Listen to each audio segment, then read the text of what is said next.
It is a Saturday evening in the middle of July. You are standing at the edge of your driveway with the garden hose in your hand, looking at a lawn that was green 2 weeks ago. Now there is a gray cast creeping across the middle of the yard, and a brown ring near the mailbox that was not there on the 4th of July. So you do what feels right. You water more. You mow it clean and tight. Maybe you spread a little fertilizer to perk it back up. And a week later, the lawn looks worse than it did before you touched it. Here is what nobody at the garden center ever tells you in July. Almost everything that helps a lawn in May will hurt that same lawn in July. And a couple of those things can flat out kill it. Today I am going to walk you through the 5 things you must never do to your lawn in July. And stay with me all the way to the 5th one, because the reason a July lawn can die overnight, green at sunset and brown by breakfast, has nothing to do with the afternoon sun. It is one specific thing that happens to wet grass in the dark, and almost nobody ever explains it. I'm Larry Mitchell. For 25 years I ran the lawn and garden counter at our town's hardware store, and I watched every bag and every bottle come across that counter. I saw what folks returned in August, and I saw what they came back and bought again every spring. These days I keep my own lawn here in Ohio, and my wife Diane will tell you the lawn is my second marriage. Now, let me tell you why July is different, because once you understand this one idea, all 5 of these mistakes will make perfect sense.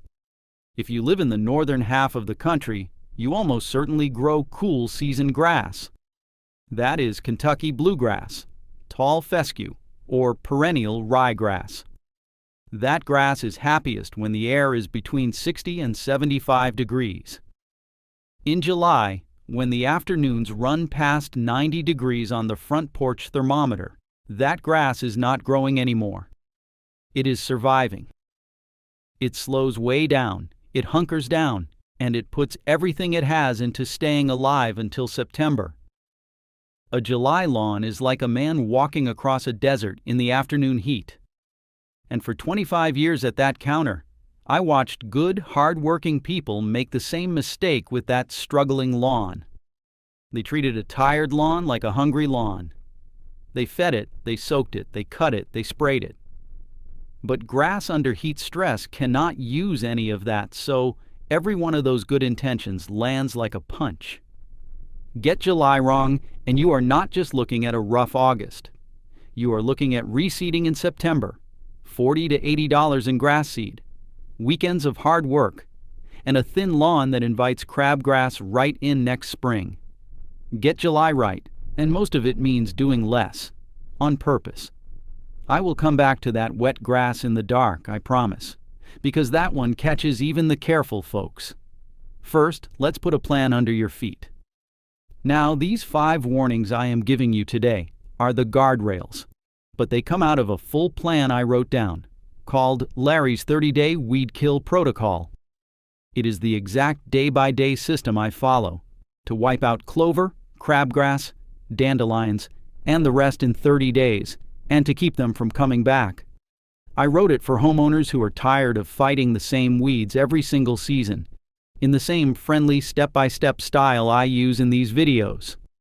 88 pages, no fluff, just the plan. From identifying the big 7 lawn killers, through the kill itself, including organic and pet-safe options, all the way to my month-by-month prevention calendar. It is $17 right now, marked down from $47, and $17 is less than 1 bottle of the stuff I used to watch people buy twice a summer. Now go ahead and grab your phone and open up your camera, the same one you used to take pictures. Point it at that square code on your screen and hold it steady for a second. A little link will pop up, give it a tap, and it will take you straight to the book. And if you are watching on your phone right now, the link is waiting for you right down below in the description. Take your time. There is no rush at all. I'll wait right here. All right. Let's get into the first thing you must never do to your lawn in July. Number 1. Never mow your lawn short in July.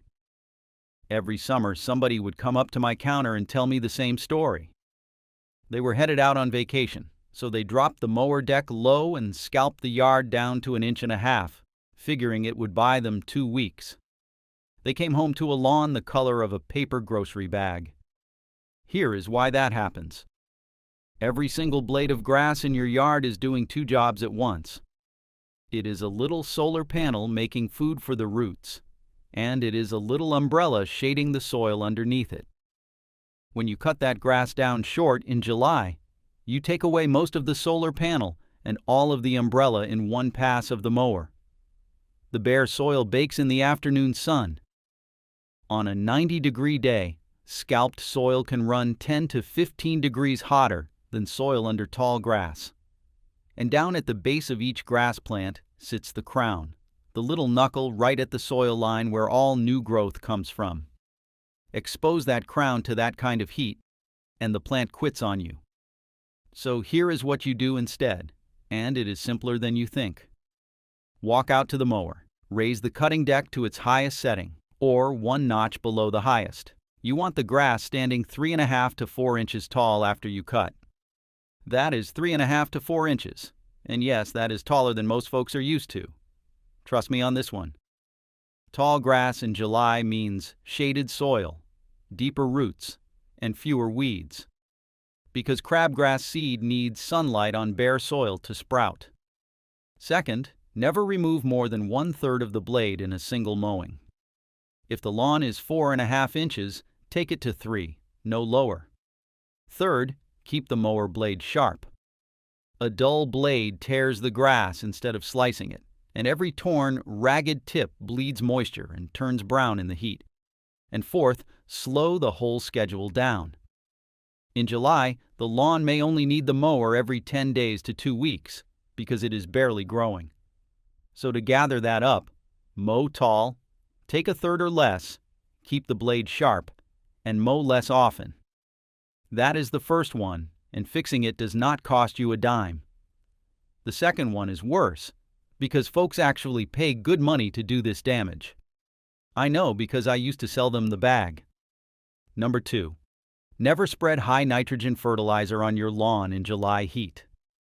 Every August at the store, like clockwork, somebody would come to my counter holding a photo of their front yard with brown stripes burned across it, straight as train tracks, and a half-empty fertilizer bag in the cart. The bag was not defective. The timing was. Here is the thing about fertilizer. Most lawn fertilizer is heavy in nitrogen, and nitrogen is basically a salt. Spread salt on grass that is already starved for water, and that salt pulls even more moisture out of the plant and the soil around it. That is the burn, and it shows up exactly where the spreader wheels rolled. But even when it does not burn, summer nitrogen does quiet damage. It forces the grass to push soft new top growth at the exact moment the roots have no water to support it. It is like handing a big steak dinner to a man in the middle of running a marathon. The food is fine. The timing could kill him. So here is the rule, plain and simple. No high nitrogen fertilizer from now until around Labor Day. That is roughly the first week of September. If you already bought a bag, wonderful, do not return it. Set it on a shelf in the garage, because September is the single best feeding of the entire year for cool season grass. The air cools, the rain comes back, the roots wake up, and that same bag that would have burned your lawn in July will thicken it beautifully in September. And whenever you do spread anything, read the label first, the whole label, and keep kids and pets off the lawn for as long as that label says. The label is the law, and it is also just good sense. Now, if fertilizer is a punch to a July lawn, this next one is a punch to a lawn that is already down on one knee. And this is the one for everybody out there fighting weeds, so listen close. Number 3. Never spray broadleaf weed killer when it is above 85 degrees. Broadleaf weed killer is the stuff made for dandelions, clover, and plantain. The weeds with wide flat leaves, and it is built to kill those without killing your grass. In spring, that is mostly true. In July heat, that promise falls apart for 2 reasons. First, your grass. That safety margin, where the spray hurts the weed but spares the lawn, gets razor thin once the grass is heat stressed. Above 85 degrees, and that is 85, the same products that were gentle in May can yellow or brown whole patches of turf. Some of them even turn to vapor in the afternoon heat and drift. And I have heard more than one sad story at my counter about a curled-up tomato plant or a bed of flowers 2 yards downwind. Second, the weeds themselves. In a hot, dry spell, a dandelion does the same thing your grass does. It shuts its pores, thickens its skin, and stops moving water around. A weed in survival mode barely takes the chemical in, so you stress your lawn, risk your garden, and the weed shrugs it off anyway. Worst of both worlds. So what do you do about weeds in July? 3 things. 1. Pull them by hand after a rain, when the soil is soft and the whole root slides out. 2. If you truly must spray one, make it a small spot treatment, early in the morning while it is still below 85 degrees. Never a blanket application across the whole yard. And 3. Be patient, because early fall is the best weed-killing window of the entire year. In September and October, weeds are pulling everything down into their roots for winter, and they pull the treatment down with it, right to the taproot. And remember what I told you at the start about wet grass in the dark. Keep holding that thought because we are getting close, and mornings are about to matter even more than they did just now. Number 4. Never water your lawn a little bit every day. This one sounds backwards, I know. In a heat wave, a light daily sprinkle feels like kindness. It is actually training your lawn to die. Here is why. Grass roots are lazy in the best possible way. They grow toward water and they stop where the water stops. Give the lawn 10 light minutes of sprinkler every day, and the water soaks in maybe an inch. So the roots crowd up into that top inch of soil. And the top inch of soil is the very first thing to turn hot and bone dry on a 90-degree afternoon. You end up with a lawn living in the one layer of ground that July punishes hardest.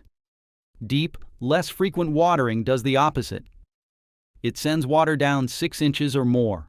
The roots chase it down, and a deep-rooted lawn can shrug off a week of heat that flattens the shallow one next door. Here is the whole method. Your lawn wants about 1 inch to 1.5 inches of water per week in summer, counting rain. That is 1 inch to 1.5 inches, total for the whole week. Split it into 2 deep waterings, maybe 3 on sandy soil, instead of 7 shallow ones. And here is an old counter trick to measure it that costs you nothing. Take a few empty tuna cans. Set them around the yard inside the sprinkler's reach. Run the sprinkler and check the time it takes to fill those cans a ½ inch deep. Whatever that time is, that is 1 watering session, twice a week. Now, one honest word about the other road. If you would rather not water at all in summer, that is allowed. The lawn will go brown and dormant is asleep, not dead. Just give it about a ½ inch of water every 2 to 3 weeks to keep the crowns alive, and let it wake up on its own in September. Either road works. The only wrong road is flip-flopping between them all summer.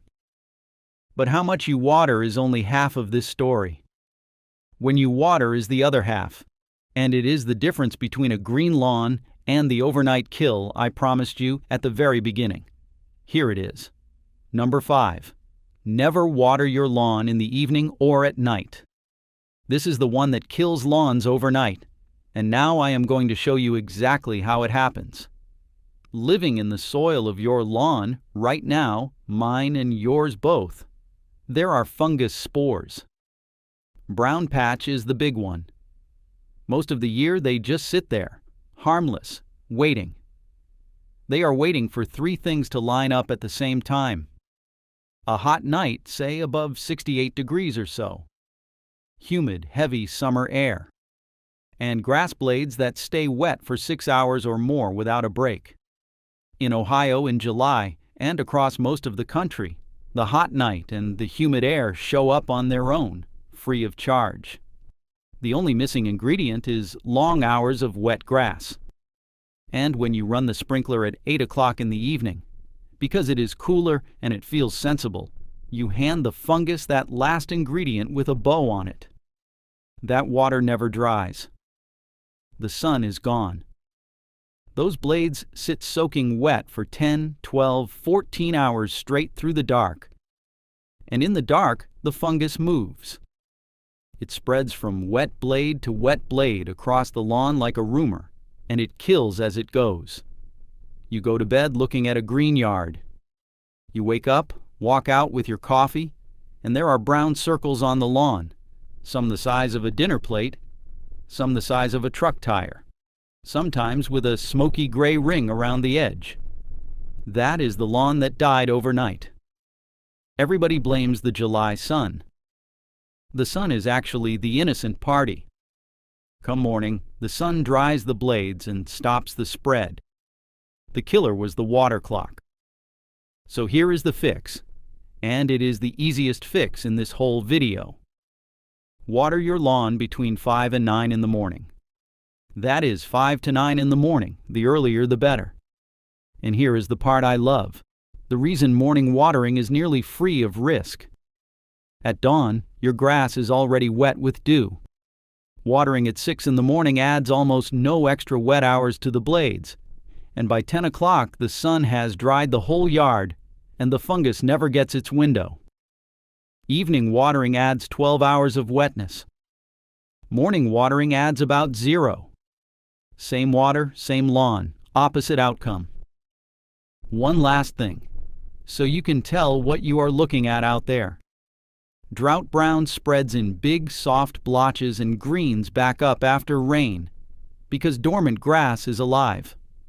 Fungus brown comes as circles and rings that appear fast, and that grass does not come back, because the fungus kills the crown.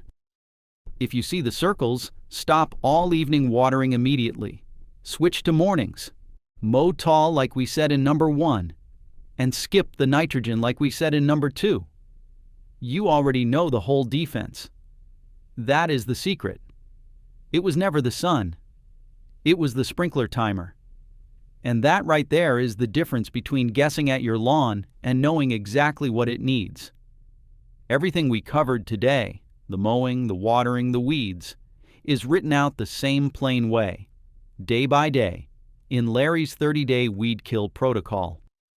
If the weeds are winning at your place, that book is the one thing on the shelf I would hand you across the counter. $17, down from $47, against the pile of bottles it replaces every single year. Now go ahead and grab your phone and open up your camera, the same one you use to take pictures. Point it at that square code on your screen and hold it steady for a second. A little link will pop up, give it a tap, and it will take you straight to the book. And if you are watching on your phone right now, the link is waiting for you right down below in the description. Take your time, there is no rush at all. I'll wait right here.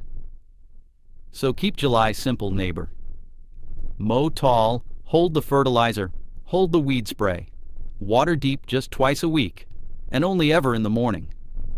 Now tell me in the comments which weed is winning in your yard right now. Clover, crabgrass, dandelions, name it.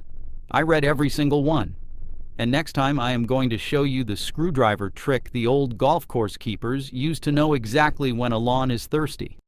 2 or 3 days before the grass ever shows a hint of gray. It takes 10 seconds and it will change how you water for good. You've got this, neighbor. I'll see you out on the lawn.